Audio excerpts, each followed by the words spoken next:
Good day. This is a post-cabinet briefing for cabinet meeting held Monday, October 25th, 2010.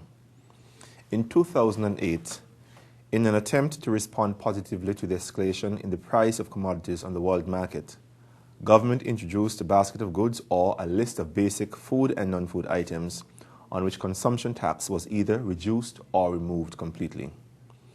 With the impending implementation of the value-added tax, the consumption tax will be replaced by the VAT, and so to ensure that the 27 basic items in the basket of goods continue to be more affordable, Cabinet approved the complete removal of import duty on 21 of these items and the reduction of import duty on the remaining 6 items by an average of 16%. The list of items includes, among other things, mackerel, herring, saltfish, vegetable oil, chicken, salmon, ham, cheese, pasta, and so on.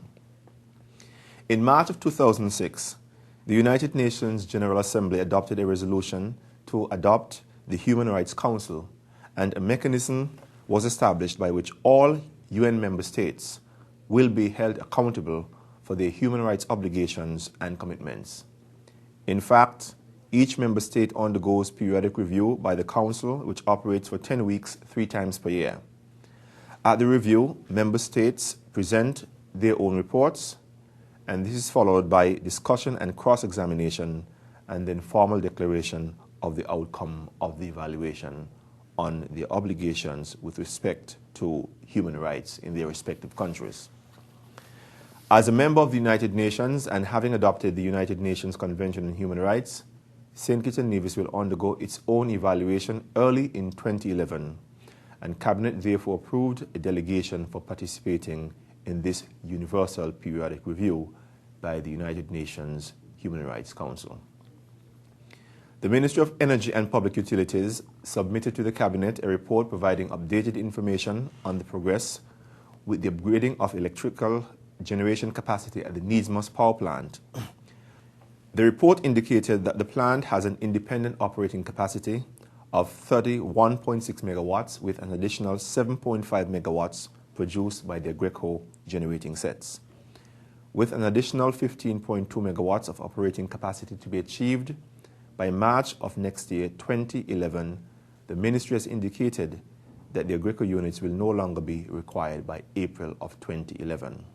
However, the Ministry was careful to point out that with half of that additional capacity, that is 7.6 megawatts, being installed by the end of October of this year, less capacity will be supplied by the Greco units starting in November of 2010, and that there will be a corresponding decrease in the rental cost for these units.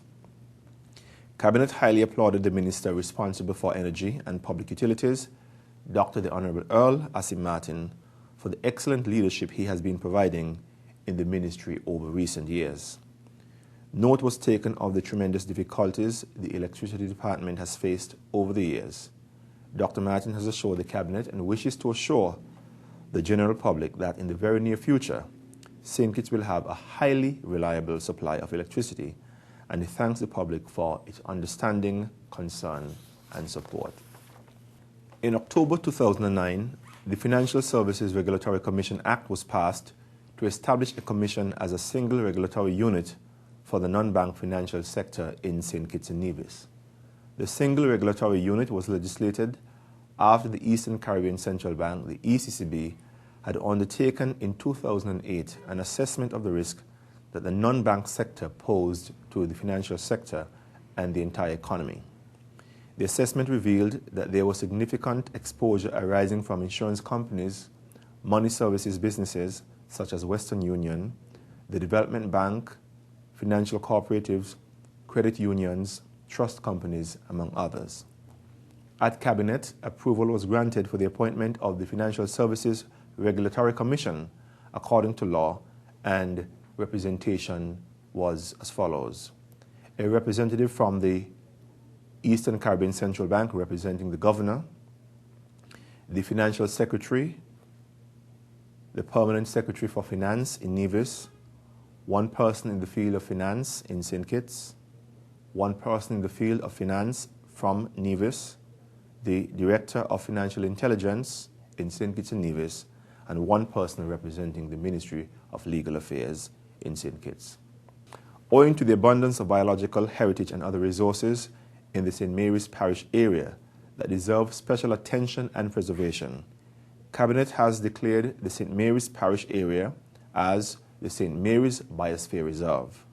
The designated area is home to nesting sites for the leatherback turtle, harvesting grounds for the sea moss, a variety of fishes, other animals and plant species, valuable ecosystems, and heritage sites. The aim of the designation are as follows: to conserve genetic resources, species, and ecosystems, to encourage and support education, research, and monitoring of resources in the area, and to promote sustainable development in the communities located in the St. Mary's Parish area. The designation of the St. Mary's Biosphere Reserve facilitates the acquisition of resources from UNESCO and other agencies to further our identified aims, and it brings great awareness to the local and visiting publics. Finally, Cabinet expressed sadness at the passing of the Honourable David Thompson, Prime Minister of Barbados, and held a minute's silence in honour of his memory and his work in the field of politics in particular. Members recalled Honourable Thompson's involvement in the electoral reform process here in St. Kitts and Nevis in 2007 particularly, but recalled more broadly his struggles and successes in politics and in other fields in Barbados and the wider Caribbean region. It was decided that at the sitting of Parliament the following day, the nation should be reminded in a special way of the contributions of the late Prime Minister. May his soul rest in peace. This brings to an end the post-Cabinet briefing for Monday, October 25th, 2010. I thank you.